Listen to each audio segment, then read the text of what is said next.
নমস্কার, Rishibani institute of Vedic অ্যাস্ট্রোলজির পক্ষ থেকে স্বাগত জানাই আজকের জ্যোতিষ আলোচনায়। আমি শান্তনু আপনাদের সঙ্গে। আলোচ্য বিষয় রাশিফল, মিথুন রাশি, জুন মাস এবং 2025 সাল।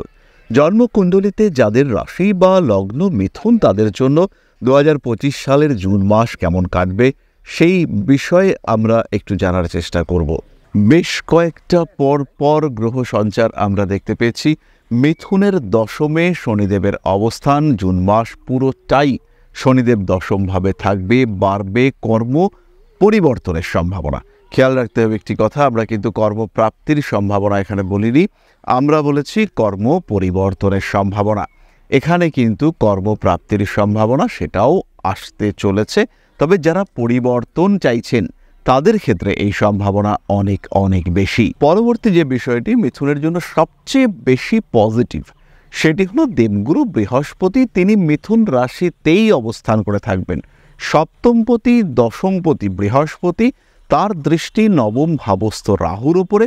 7ই জুন থেকে মঙ্গল সিংহ রাশিতে, মঙ্গল কেতু কম্বিনেশন, মঙ্গলের সঙ্গে রাহুর দৃষ্টি বিনিময়, অসাধারণ অ্যাক্টিভ কম্বিনেশন।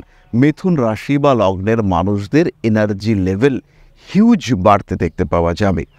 দশমপতি সপ্তমপতি লগ্নে অবস্থান করবার কারণে পরিবারের প্রতি ডেডিকেশন যেমন বাড়বে, তেমনি কর্মক্ষেত্রে ডেডিকেশন, বসের সঙ্গে সম্পর্ক সেটাও ভালো হবে। ফলে যারা অ্যাক্টিভ প্রমোশন চাইছেন, যারা ট্রান্সফার চাইছেন, যারা চেঞ্জ অফ জব এক্সপেক্ট করছেন, তাদের ক্ষেত্রে এই সময়টা আদর্শ একটা সময়। হিউজ চেঞ্জ সেটা কিন্তু আসবার সম্ভাবনা রয়েছে। এর সঙ্গে সঙ্গে মিথুনের ক্ষেত্রে আরেকটি সুখবর রয়েছে। পঞ্চমপতি তিনি কিন্তু একাদশে রয়েছেন।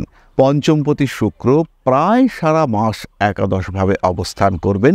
বাড়বে প্রাপ্তিযোগ, বাড়বে হঠাৎ প্রাপ্তির সম্ভাবনা। রিলেশনশিপের ক্ষেত্রে উন্নতি।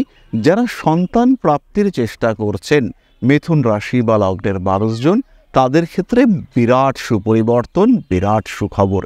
ইনফ্যাক্ট যাদের সন্তান হওয়ার সম্ভাবনা খুবই কম, অ্যাডপ্ট করতে চাইছেন সন্তান, তাদের ক্ষেত্রেও কিন্তু মিথুন ভালো খবর পেতে চলেছেন। পঞ্চম ভাবের উপরে বৃহস্পতি শুক্রের সম্মিলিত দৃষ্টি, এটা কিন্তু একটা রেয়ার ইভেন্ট, এবং এই ইভেন্ট যখন ঘটবে তখন দেবগুরু বৃহস্পতি তিনি কিন্তু অতিচারী বলা যেতে পারে। দেবগুরু বৃহস্পতি তিনি কিন্তু হাইপার অ্যাক্টিভ, উচ্চ পর্যায়ের ফলদান করবার ক্ষমতা দেবগুরু বৃহস্পতির মধ্যে রয়েছে।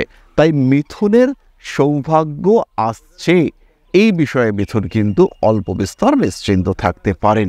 যাদের হাঁটুর ব্যথা রয়েছে, যাদের কোমরে পেইন রয়েছে, সাইটিকা পেইন রয়েছে, তাদের ক্ষেত্রে সাবধান হতে হবে।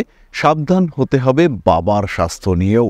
নবমভাবে রাহুর উপস্থিতি, বাবার শরীরটা হঠাৎ করে একটু খারাপ হয়ে যাওয়ার সম্ভাবনা সৃষ্টি হতে পারে। তৎপরতা বাড়বে, সমস্যা যাই আসুক না কেন আপনি ওভারকাম করতে পারবেন। নতুন করে পড়াশুনো, নিজেকে গ্রুম করে তোলা, আরেকটু নলেজ, আরেকটু পড়াশুনো করে নিজের লেভেলটাকে আরেকটু বেটার করার চেষ্টা, এটা অবশ্যই করা যেতে পারে। ইমপ্রুভমেন্ট হচ্ছে, এই বিষয়ে কিন্তু অল্প বিস্তর নিশ্চিন্ত থাকা যেতে পারে। ইমপ্রুভমেন্ট হবেই, এই বিষয়ে কিন্তু সচেষ্ট হওয়া যেতে পারে। সবচেয়ে বেশি ইমপ্রুভমেন্ট আমরা দেখতে পাবো স্মৃতিশক্তির ক্ষেত্রে, শিক্ষার ক্ষেত্রে। পড়াশুনোর ক্ষেত্রে যখন মিথুন ডিসিশন নেওয়ার চেষ্টা করবেন, সেই ডিসিশনের পারফেকশন সেটা কিন্তু অনেকটাই বেশি হবে। সেই সিদ্ধান্তই মিথুন নেবেন যেটা তার নেওয়া উচিত, যেটা তার আগামী দিনগুলিকে অনেকটাই সপ্রতিভ করে তুলবে, যেটা তার আগামীর দিনগুলিকে অনেকটাই ফলপ্রসূ করে তুলবে। তাই মিথুন রাশি বা লগ্নের মানুষদের জন্য এটাই সেই সুযোগ যখন ঘুরে দাঁড়াতে হবে।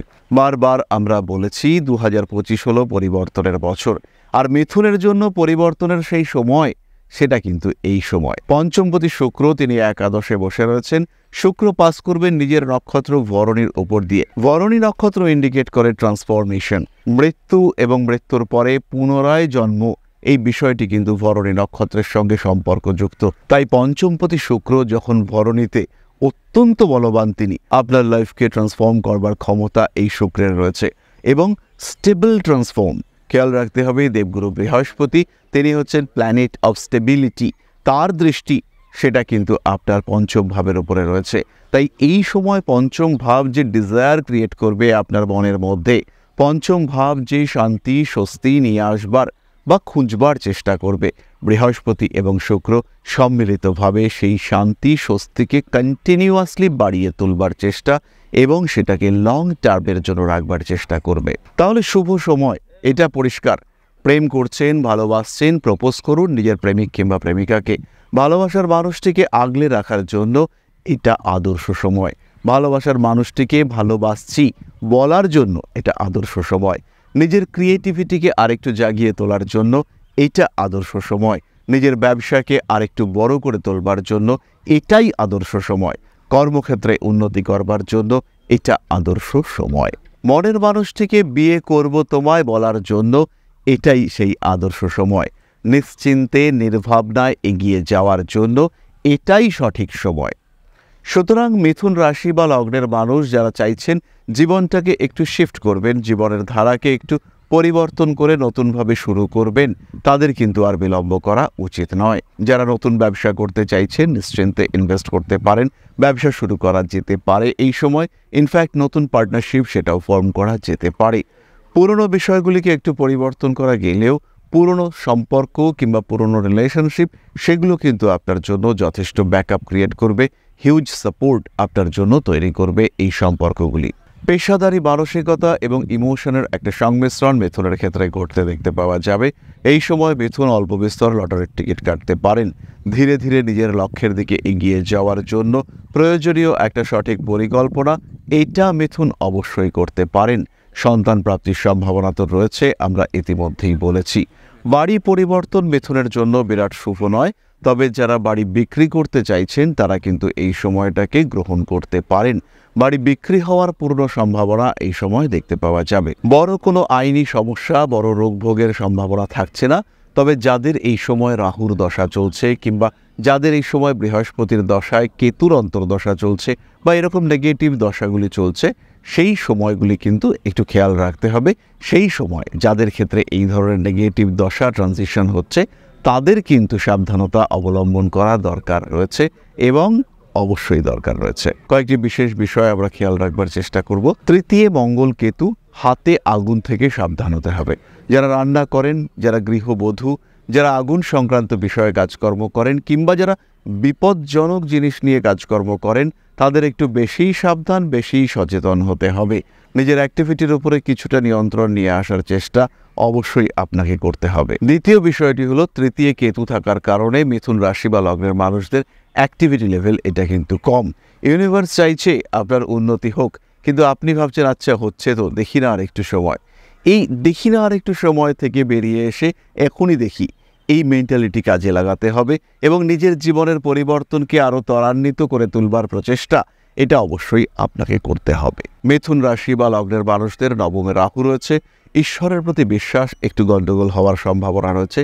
একটু নাস্তিক মানসিকতা বেড়ে উঠতে পারে এবং এমন কিছু কাজ করে ফেলতে পারেন, হতেই পারে আপনি হঠকারী মানসিকতায় আপনার যে স্টোনগুলো পড়েছিলেন, যে রত্নগুলো ধারণ করেছিলেন সেগুলো আপনি খুলে ফেললেন।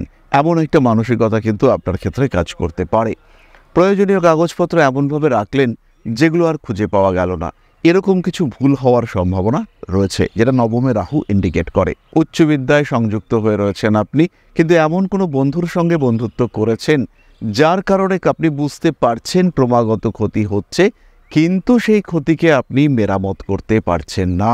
এই ঘটনা আপনার সাথে ঘটতে পারে এবং যদি এটা ঘটে আপনি কিন্তু সমস্যায় পড়তে চলেছেন। তাহলে মিথুন রাশি বা লগ্নের মানুষদের ক্ষেত্রে একটু পরিকল্পিত পদক্ষেপ, সেটা হিউজ চেঞ্জ, হিউজ ডেভেলপমেন্ট সেটা কিন্তু নিয়ে আসতে পারে। জীবনে বড় পরিবর্তন সংগঠিত করতে পারে এই জুন মাস। মনে রাখার মতো একটা মাস হতে চলেছে এই জুন মাস। এবার আমরা চলে আসব নাক্ষত্রিক আলোচনা প্রসঙ্গে। প্রথমেই রয়েছেন মৃগশীর্ষা নক্ষত্রের মানুষরা। মৃগশিরার অ্যাক্টিভিটি লেভেল বাড়বে সেন্স অফ পারফেকশন, চাকরি প্রাপ্তির সম্ভাবনা বাড়বে, নিজের জন্য একটা different source of income generate করার সম্ভাবনা এটা মৃগশীর্ষার ক্ষেত্রে বাড়তে চলেছে। জ্যোতিষতন্ত্র, পূজা, হবন, আহুতি ইত্যাদির প্রতিও আগ্রহ বৃদ্ধির একটা সম্ভাবনা দেখতে পাওয়া যায়। পুরনো প্রেম ফিরে আসতে পারে, সন্তান প্রাপ্তির সম্ভাবনা রয়েছে। স্বল্পকালীন বিদেশ যাত্রা, তীর্থ ভ্রমণ ইত্যাদির সংযোগ বাড়তে দেখতে পাওয়া যাবে। ইলেকট্রনিক জিনিসপত্র খারাপ হওয়া, নতুন করে আবার কেনা, একটু খরচ, মানসিক প্রশান্তি একটু স্যাটিসফ্যাকশন, এর সম্ভাবনা কিন্তু মৃগশিরার ক্ষেত্রে রয়েছে। পায়ের নিচের অংশে বাত, আর্থ্রাইটিস ইত্যাদির কারণে কষ্টপ্রাপ্ত হতে পারেন। পরবর্তী নক্ষত্র আর্দ্রা। জীবনে সুযোগ আসবে, ভুল বোঝাবুঝির জন্য সেই সুযোগ হাতছাড়া হতে পারে। প্রিয় বন্ধুর স্বাস্থ্য নিয়ে অল্প বিস্তর দুশ্চিন্তা বৃদ্ধির সম্ভাবনা রয়েছে। মনের মধ্যে হঠাৎ করে মানসিক দুশ্চিন্তা বাড়তে পারে। ভুল সিদ্ধান্ত নিতে পারেন মাসের প্রথম দিকে। অ্যাগ্রেসিভ বিহেভিয়ারের উপরে নিয়ন্ত্রণ রাখার চেষ্টা করতে হবে। রয়েছে বাড়ি পরিবর্তনের সম্ভাবনা। কান সংক্রান্ত কোনো পীড়ায় কষ্টপ্রাপ্ত হতে পারেন। বাহন পরিবর্তন, নতুন বাহন ক্রয় ইত্যাদির সংযোগ দেখতে পাওয়া যায়। বেশ কিছুটা সময় নষ্ট করে দুশ্চিন্তাগ্রস্ত হয়ে পড়ার সংযোগ আর্দ্রার ক্ষেত্রে দেখতে পাওয়া যাবে। শরীরের ইমিউনিটি সিস্টেম কিছুটা দুর্বল। মানসিক দিক থেকে অস্থিরতা বৃদ্ধির কিছুটা সম্ভাবনা দেখতে পাওয়া যায়। হঠকারী মানসিকতা অ্যাভয়েড করার চেষ্টা করতে হবে। ফিরে আসতে পারে পুরনো বন্ধুত্ব। প্রেম, ভালোবাসা ইত্যাদির ক্ষেত্রেও উন্নতির সম্ভাবনা দেখতে পাওয়া যায়। বিনোদন জগতে অনেক বেশি উন্নতি করতে চলেছেন আর্দ্রা নক্ষত্রের মানুষরা। পরবর্তী নক্ষত্র পুনর্বসু। প্রেম, ভালোবাসা ইত্যাদির ক্ষেত্রে উন্নতি রয়েছে। স্বাস্থ্য পুনরুদ্ধারের একটা প্রচেষ্টা অবশ্যই পুনর্বসু করতে পারেন। কোনো অ্যাডিকশনের শিকার হওয়ার সম্ভাবনা রয়েছে। বৈদেশিক যোগাযোগ আপনার জন্য লাভজনক হয়ে উঠতে পারে। মাতৃতুল্য ব্যক্তিবর্গের স্বাস্থ্য নিয়ে দুশ্চিন্তাগ্রস্ত হয়ে পড়তে পারেন। রাজনৈতিক সক্রিয়তা বাড়তে দেখতে পাওয়া যাবে। সমস্ত রকম অনৈতিক কাজকর্ম থেকে দূরত্ব বজায় রাখার চেষ্টা অবশ্যই করা উচিত। আইনি ঝামেলা থেকে দূরে রাখার চেষ্টা করুন নিজেকে। সন্তানের স্বাস্থ্য নিয়ে অল্প বিস্তর দুশ্চিন্তা বাড়তে পারে।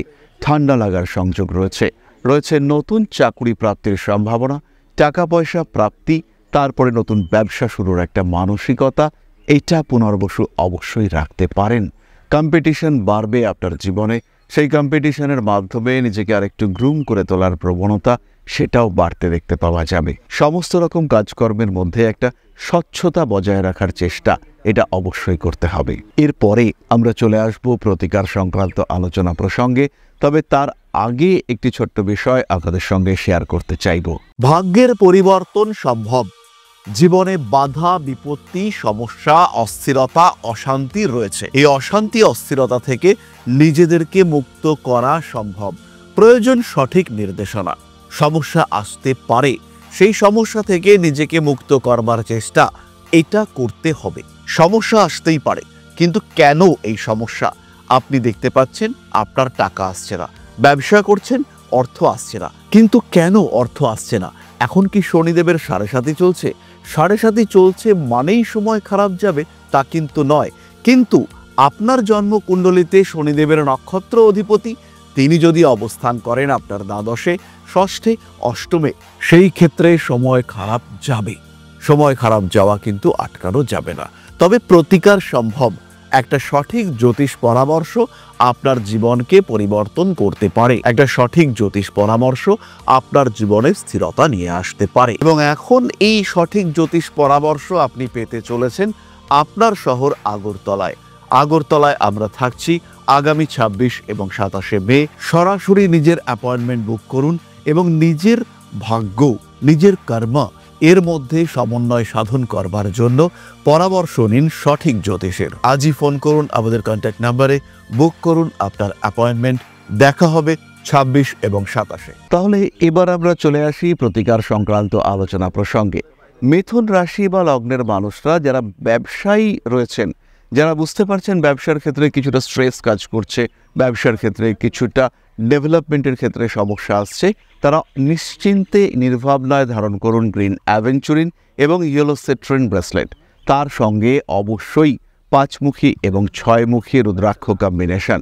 খেয়াল রাখতে হবে 6মুখী রুদ্রাক্ষ, এটির ধারণ কিন্তু আবশ্যক এবং করতেই হবে। যাদের ক্ষেত্রে একটু সেপারেশন রিলেটেড ইস্যু চলছে, যারা ফ্যামিলি নিয়ে একটু দূরত্ব বজায় রাখতে বাধ্য হচ্ছেন, তাদের ক্ষেত্রে কিন্তু 6মুখী এবং 7মুখী রুদ্রাক্ষের কম্বিনেশন ব্যবহার করতে হবে। যাদের ক্ষেত্রে একটা দুর্ভাগ্যজনক সমস্যা চলছে, তারা হনুমান মন্দিরে যাবেন, উত্তর পূর্ব দিকে মুখ করে প্রদীপ জ্বালাবেন।